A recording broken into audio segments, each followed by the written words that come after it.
AP రాజకీయాలపై చాలా gap తర్వాత మెగాస్టార్ చిరంజీవి స్పందించారు. పవన్ కళ్యాణ్, చంద్రబాబు, మోడీ కూటమిగా ఏర్పడడం సంతోషం. ఇది చాలా మంచి పరిణామం. అనకాపల్లి ఎంపీ అభ్యర్థిగా బీజేపీ తరపున పోటీ చేస్తున్న సీఎం రమేష్, పెందుర్తి నుంచి జేఎస్పీ ఎమ్మెల్యే అభ్యర్థిగా పోటీ చేస్తున్న పంచకర్ల రమేష్ను గెలిపించాలని, ఇద్దరు చాలా సమర్థవంతులు, మంచివారు, ఏపీ అభివృద్ధిలో ముందుకెళ్లాలి, అందుకోసం ప్రజలంతా నడుం బిగించాలని చిరు కోరారు. ఈ రోజున నేను ఇట్లాగా మాట్లాడడానికి ప్రధానమైన కారణం నా మిత్రుడు, చిరకాల మిత్రుడు సీఎం రమేష్, అట్లాగే పంచగల్ రమేష్ రాజకీయంగా అరంగేట్రం చేసింది నా బ్లెస్సింగ్స్ తోటి.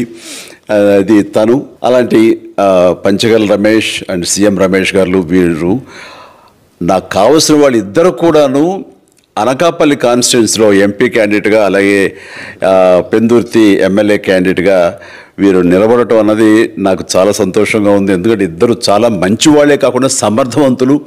ఇలాంటి వాళ్ళు అలాంటి కాన్స్టిట్యున్సీకి, దాని అభివృద్ధికి ఎంతగానో దోహదపడతారు అన్న నమ్మకం నాకు చాలా ప్రగాఢంగా ఉంది. ముఖ్యంగా సీఎం రమేష్ గారికి కేంద్రంతో ఉన్నటువంటి సంబంధాలు, అనుబంధం ఇది మరీ మరీ ప్రత్యేకం. నాకు అది ఎప్పటి నుంచో తెలుసు. వారి గురించి నేను వింటూనే ఉన్నాను, చూస్తూనే ఉన్నాను.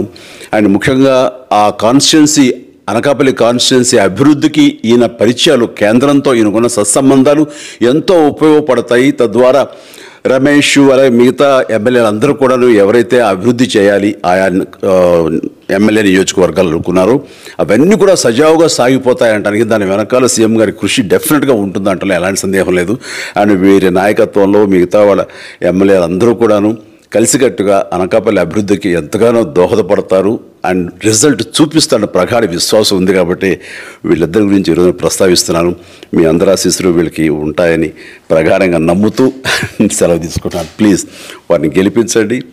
అనకాపల్లి నియోజకవర్గం యొక్క అభివృద్ధిని మనందరం చూస్తాం.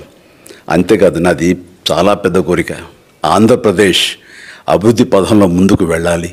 దానికి కానీ మీరందరూ నడుము బిగించండి. మీరందరూ కూడాను ఇలాంటి వారికి ఓటు వేసి మీరు గెలిపించి అన్ని రకాలుగాను మీ యొక్క ఆశీస్సులు వీళ్ళకు ఉన్నాయి అన్న భావాన్ని మా అందరికీ, ఆ నమ్మకాన్ని మాకు కలిగించండి. జై హింద్.